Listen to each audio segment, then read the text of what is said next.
सोलापूर महानगरपालिका सार्वत्रिक निवडणुकीसाठी सर्वच राजकीय पक्षांच्या कार्यालयात कार्यकर्त्यांची लगबग सुरू आहे.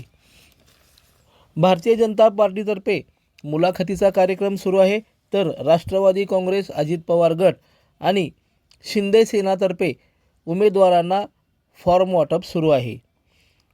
राष्ट्रवादी काँग्रेसतर्फे संतोष पवार, जुबेर बागवान, किसन जाधव यांच्या मार्गदर्शनाखाली हे काम सुरू असून शिवसेना जिल्हाप्रमुख अमोल बापू शिंदे, अमर पाटील यांच्या मार्गदर्शनाखाली छत्रपती शिवाजी महाराज चौक येथे शिंदे सेना कार्यालयामध्ये आतापर्यंत 214 जणांनी आपले अर्ज घेऊन गेले आहेत.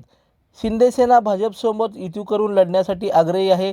25 जागांची अपेक्षाही त्यांनी व्यक्त केली, पण भाजपची स्वबळाची भूमिका घेत असल्याने हा प्रस्तावही मागे घेऊन 102 जागा निवडणूक लढण्याची तयारीही शिंदे सेनेनं सुरू केल्याची माहिती मिळत आहे. महानगरपालिकासाठी इच्छुक उमेदवारांचे अर्ज स्वीकारले जात आहेत. 2 दिवसात 214 जणांनी शिंदे सेनेकडून लढण्याची इच्छा व्यक्त केली असून अर्ज स्वीकारण्याची बुधवारी शेवटचा दिवस आहे. शेवटच्या दिवशी अंदाजे 100 ते अजून 200 अर्ज येतील अशी माहिती सूत्रांकडून मिळाली आहे. दर्शन मराठी चॅनलला सबस्क्राईब करा, बेल बटनला क्लिक करा व लाईक करायला विसरू नका.